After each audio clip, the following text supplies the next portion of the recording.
Hi, I'm Skylar Carter, and you're watching Real Florida Magazine. Welcome back. Here today again on the beautiful campus of Florida Panhandle Technical College, another in our series of Meet the Candidates. Here today with Steve Benton, currently the Superintendent of Schools in Jackson County, Florida. Steve is the incumbent. He's also running again this election cycle, wants to retain that seat. When we come back, we're going to let Steve tell you why he should stay in that position. We'll talk a little bit about Jackson County, a little bit about the Jackson County School District. At the end of the show, hopefully you will be a little bit more informed, more educated as a voter, so when you go into the polling place, you'll be able to make the right choices as it pertains to you and your lifestyle. We'll be right back.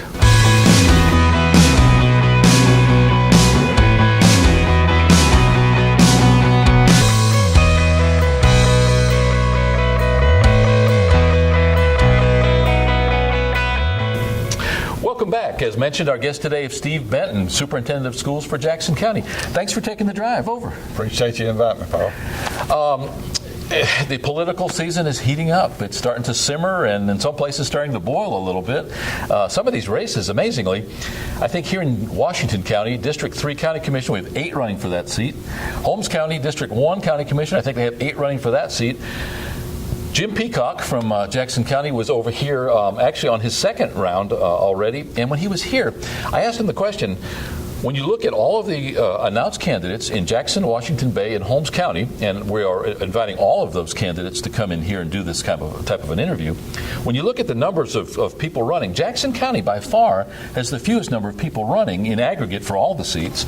And I said, what do you suppose that's about? And he said, you know, a lot of people don't want to bare their soul and open themselves up to public scrutiny and to the vileness sometimes, unfortunately, that we see under those circumstances.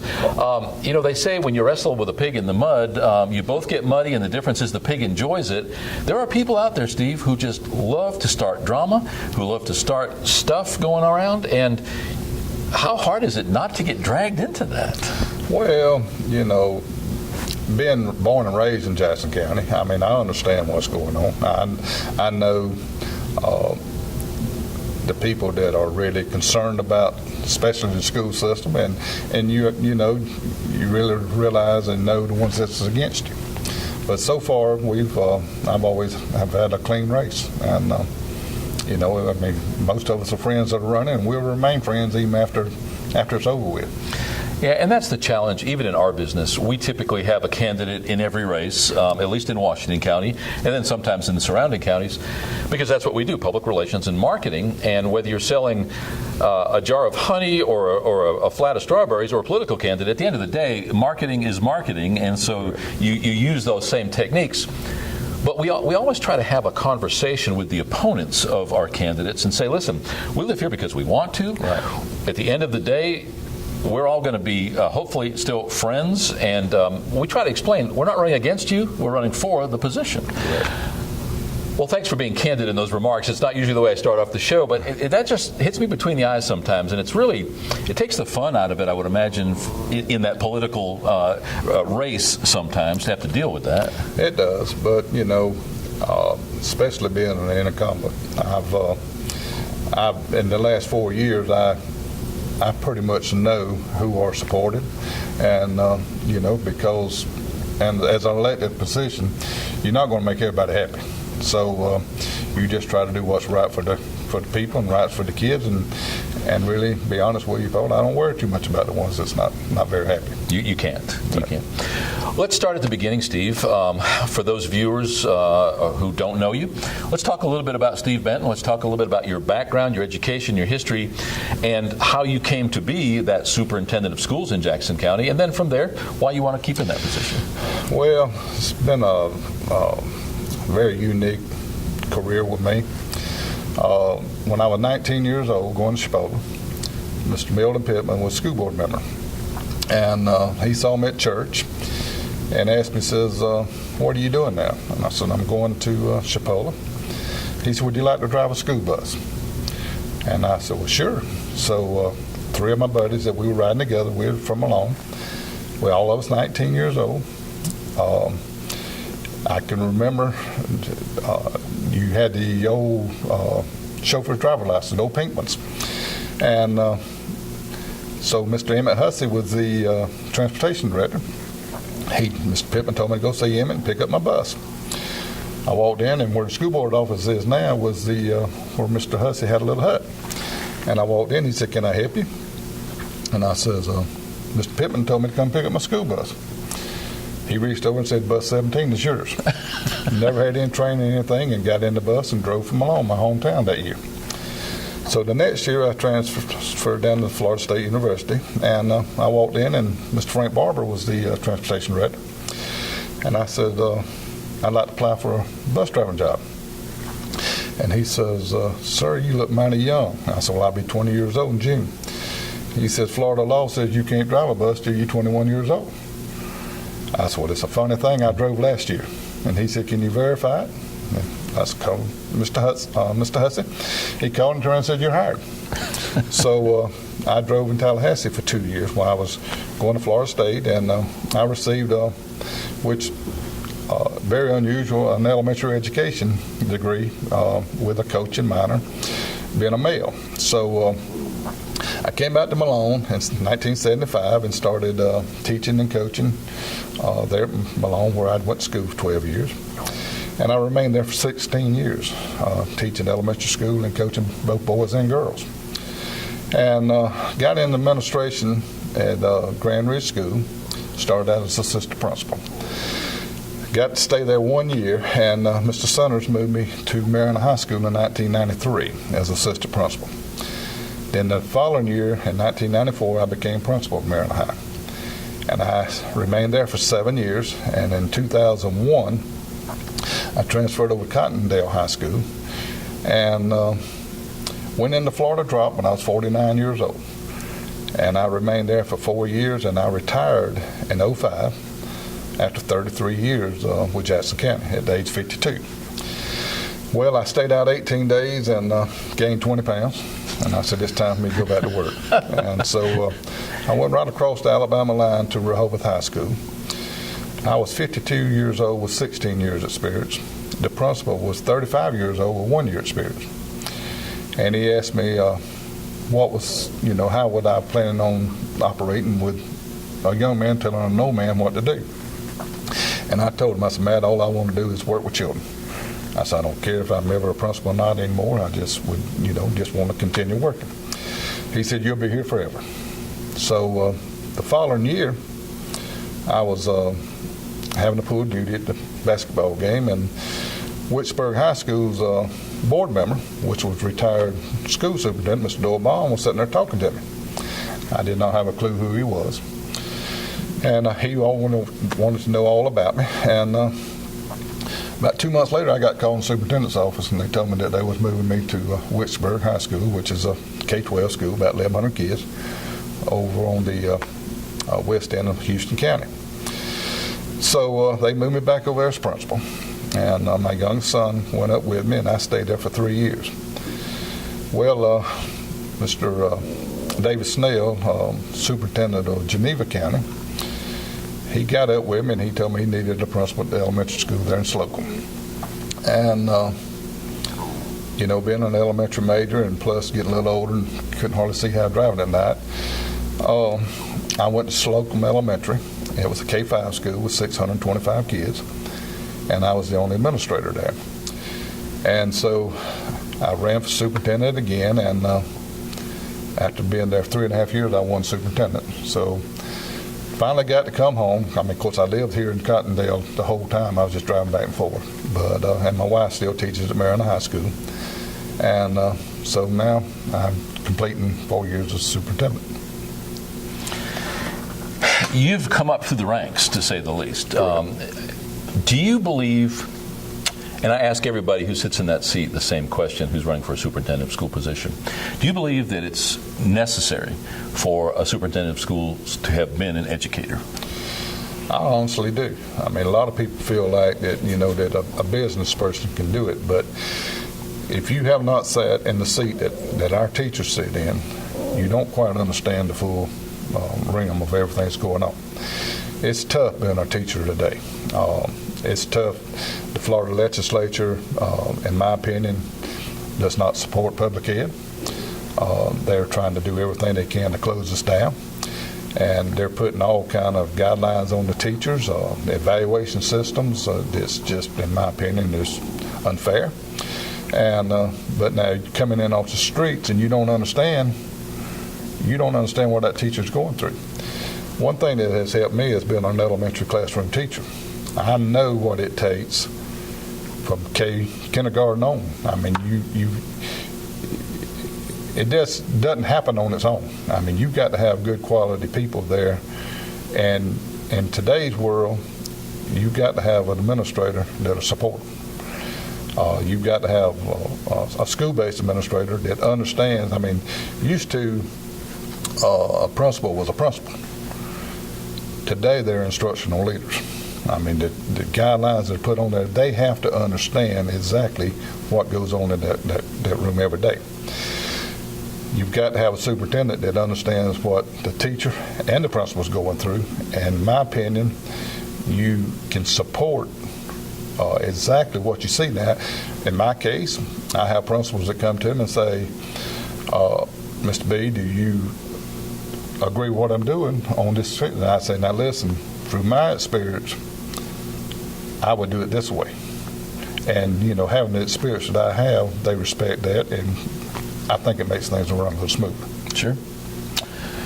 Jackson County, not unlike Holmes, Washington counties, the surrounding areas, very large rural county, relatively small populations. Correct. Very disparate populations. If you go from one end to the other, from side to side of any of these counties, many different types of lifestyles, many types of ways people are making a living. So you're dealing with lots of different kinds of people, to say the least. Correct.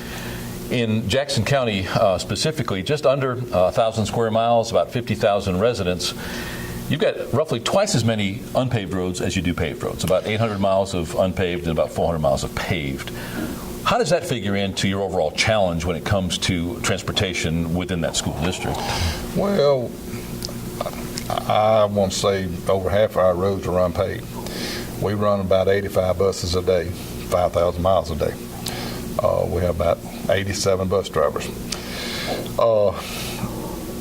And you're talking about communities. I've been to Malone School, I've been to Grand Ridge School, I've been to Mariana High, and I've been to Cottondale. Each community is different. You know, it's costly to run a small school compared to a higher school. But I tell everyone that you take Malone and Grand Ridge and Graceville, there's two things that's in every community that's very important to them, and that's their school and their church. And to me, they relate together. But as far as it costing, you know, you can take the money from the higher, I mean, we get FTE for buses and classrooms, but we manage our money enough that so far we've been able to operate smoothly with all of it. Buses, one thing that has helped us this year is the price of diesel is down. I think we pay $1.80 a gallon, as compared to what 2 years ago we paid $3.80 a gallon. So we're very fortunate to be able to run 17 schools with the size of our county. Yeah, and I'm glad that you mentioned that about the price of diesel, because that's something that heretofore I haven't even considered. It's not so much that prices are low now, it's just that they were high then, but either way, if you made it through those times, it's got to be easier now. It's a whole lot easier. What, all that said, what are some of the major challenges that you face? I know fiscally, there's always that, and we can talk, and that's another whole subject, but and inclusive of that, even if you want, what are some of the major challenges that you face as superintendent? Well, we have a budget, and Jackson County, it's on the capital outlay millage. Jackson County is the lowest in the state of Florida. The state will let you impose a 1.5%. Our board chooses to impose 0.375%. We do have the half-cent sales tax, which makes up a lot of it, but you know, and I'm not all for raising taxes, but you know, I feel like if we're going to have good quality schools, we ought to be able to pay for it. The budget is one thing that we have to keep a close eye on. When I took office, the 4 years before me, we had a $20 million reserve, and it had dropped down to $11.2 million. The personnel of the budget, the 4 years for me, was in 85, 86%. I've had to go back and cut personnel. Right now, we're operating off of 80% personnel for our budget. That's allowed me to give the teachers a very good raise this year. I mean, with the cost of living and the step, each one of them received almost $1,400. But, you know, with my experience in high schools, principal and everything, you've got to stay within that budget. And I feel that, you know, for the money that we receive from the state and our capital outlay, that we're very good at what we do with what we got to do with. You mentioned that you do enjoy that half-cent sales tax. Frankly, to me personally, I think it's one of the more fair taxes. That and the gasoline taxes, totally fair in my world. And certainly nobody likes taxes. Correct. And the easiest way to regain budget or to cut budgets is payroll. Nobody likes to lose jobs or to have to put anybody else out of a job. When does that half-cent sales tax sunset? Are you aware? Well, back in 2001, you have the opportunity to apply for special facilities under the small district because our tax base is very low. It's like Washington Homes and Calhoun right now, they're building new schools because of special facilities.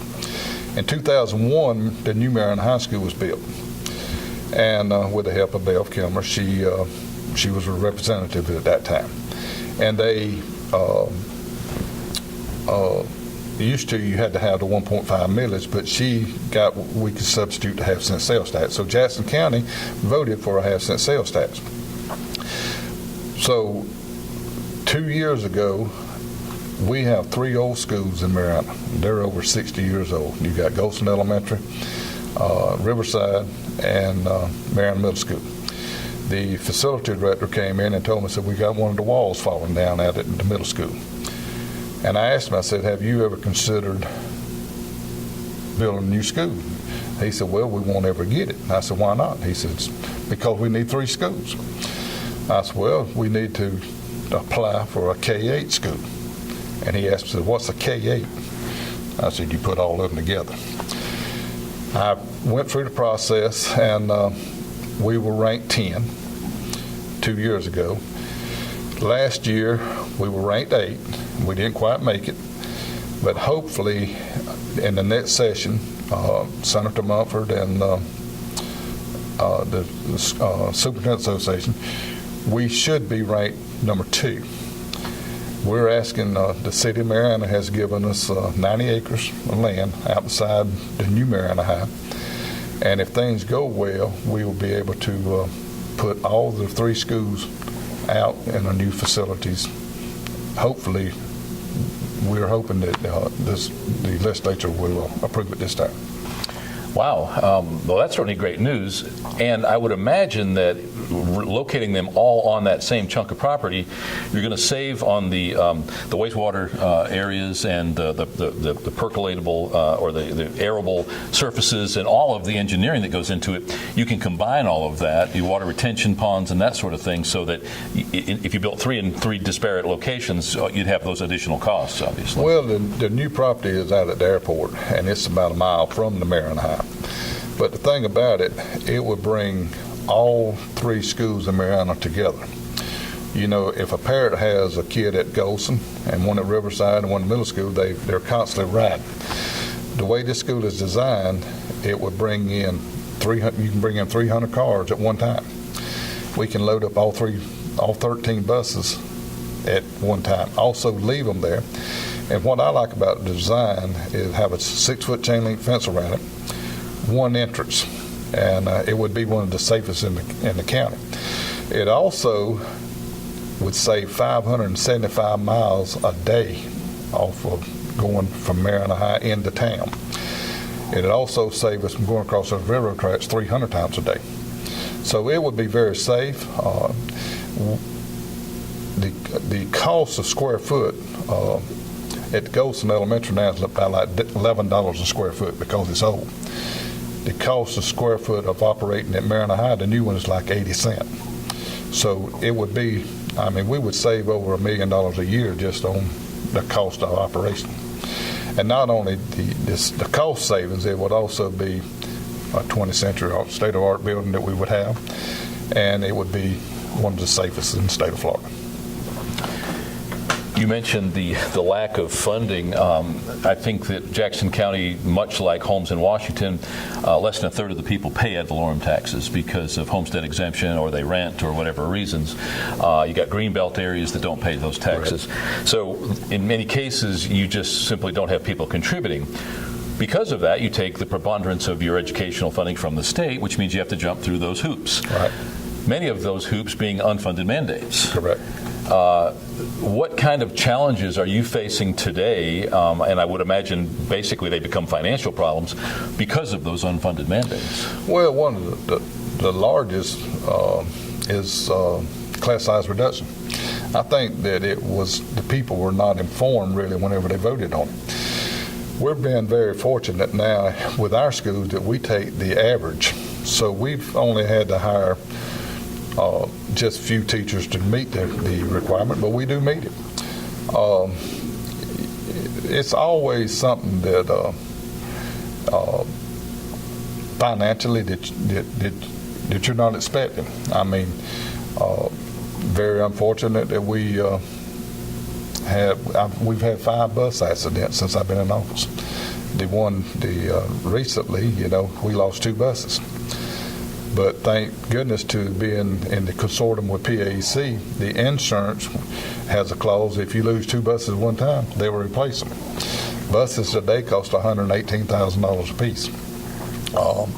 We should be on a cycle of buying at least 5 or 6 a year, but because of financial strengths, we only get to buy 3. I'm hoping that it doesn't catch up with us, but at this time, that's all we can afford. And this is one of the questions I hate to ask, but it is one that we need to talk about. What a shame that we have to use the words active shooter and elementary school in the same sentence. But at the end of the day, shame on us if we don't acknowledge and accept the situation that we face in this world and prepare for those. Right. SROs, or school resource officers, are typically in short supply in any school district. Do you have SROs at all of your schools now? We don't have them at all of them. We have at all high schools we do. We receive funding from the state for resource officers, but it only covers about half the cost. We have the county commissioners and the sheriff department and the police chief in Mariana Hayes, Baggett. We pay 75% of their salary, and we keep them to 180 days. Then the county commissioners pay to 25%. It's very costly. I can't remember exactly, but I know when I took office, we were paying $125,000 outside of our allotment. We do not have one at the elementary school in town, but Hayes Baggett, the police chief, has been very gracious enough to his officers ride in and out all day long. The sheriff has, out of our Hope School, he also lets a deputy come out. But as far as the day-to-day, full-time, they're only at the high schools. Yeah, and and middle school, I'm sorry. And frankly, the presence of an SRO in an active shooter situation, if the shooter has any sense at all, that's going to be their first target anyway. There's no guarantees there. Right. It's a feel-good thing as much as anything. Not to say that there's not a lot of good to have them there, but if you start looking in that direction, once you get one at every school, maybe then you want to have a couple at every school. So I think we have bigger problems than not having SROs sometimes. Right. But it sounds like obviously that you've got to find out. It's good to hear that not only the sheriff's office but also the local police department working closely with you to do that. But it remains a challenge. So you've got unfunded mandates, you've got fiscal problems, you've got accidents. As you mentioned, you had some tragedies with buses over the last few years, and poignantly again this year. What's some of the best parts of being in your job, Steve? I know that listening to you tell about your history, you've got a passion for education, you've got a passion for the kids, you've got a passion for the process. You came out of retirement to go all back into it again and then stepped up into the superintendent's job. What are the best parts to you of being in that seat today? Well, this is year 44 for me. I mean, I have spent my whole adult life working with children. The worst part about my job is not being around day-to-day contact with children. I mean, being an elementary principal and a high school coach, you know, you form a relationship with your kids.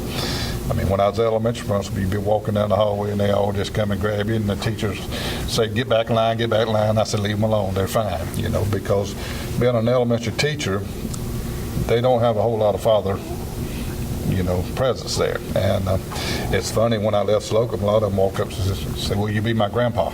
And I've always said that if I ever could become superintendent, that I could make a difference. That's the main reason I continue trying to get there.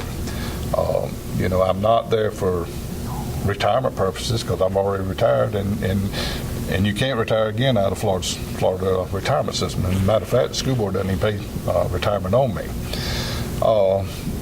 I just felt like I could make a difference, and in the last 4 years, we have done a lot of good things. When I took office,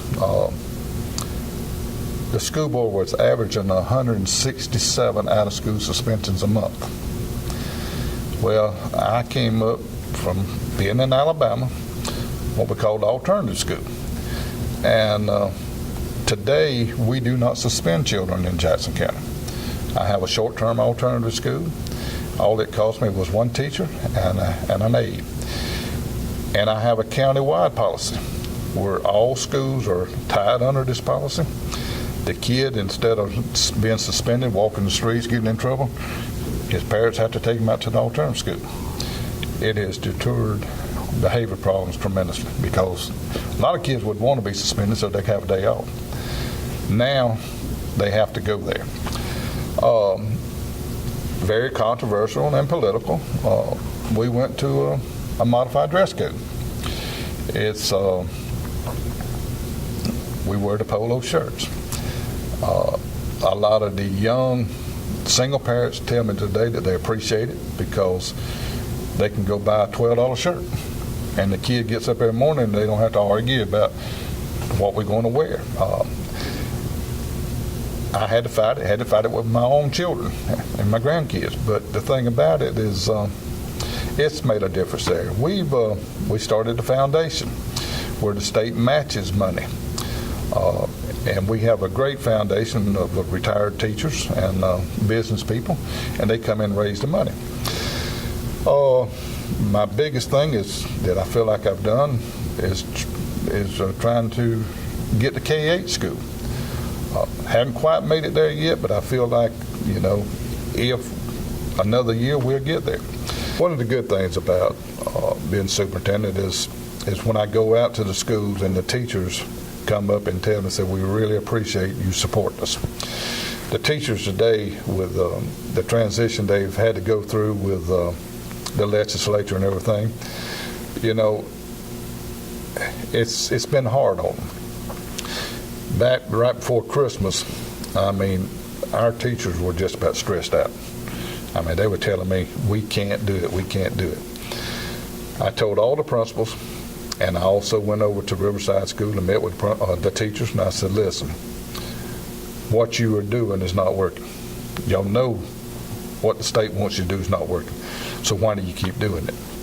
They said, because we're required to do it. I said, what I'm telling you now as superintendent, you go in that classroom, you close the door, and you teach children. And I said, I will take responsibility for it. After that, it seemed like that we have really, the teachers have just felt relieved. Test scores have come out. Jackson County right now is a B school district, which I'm very proud of, but it's because of the caliber of teachers that we have. Their hard work and administration leading it. I just feel like that we're in better shape now than we've been in a long time. one thing that we sort of always allude to and always sort of collectively decide not to discuss are some of the transgender issues that we're facing today. However, this morning or last night, our president has come out with some mandates that are going to severely affect the school systems, particularly fiscally. Is there any of that you'd care to address, or would you prefer not to even talk about that? Well, right we've had. I was at the superintendent's meeting yesterday morning in Apalachicola, and our school board, the superintendent's attorney. You know, right now we're going to fight it. I mean, because it's not a law. It's just something that's coming down from the federal government. But just because the president right now says we're going to do it, legally, I mean, you know, North Carolina right now they're going to spend a lot of money on lawyers. But as far as we're agreeing with it and going to make it happen, whenever the law tells us that it's cut and dry in law, we'll do it. But as it is right now, you know, we'll just find ways around it. There's certain things that you can do, like, I mean, if it's their choice, that's their choice. They can use staff bathrooms. But as far as, you know, my own kids, I wouldn't want it to happen to them, and I don't want it to happen to the other child either. Yeah, and you're right, it's not a law, but the way that it was presented was that he was going to use the Department of Justice to pursue it and to enforce it. That's all we'll have to say about that. The Chinese curse, "May you live in interesting times," has never been more true. Who would have thought, Steve, 10 years ago, 20 years ago, that we'd be facing some of those issues, whether it's the violence in schools or it's the sexual and gender-based issues that we face.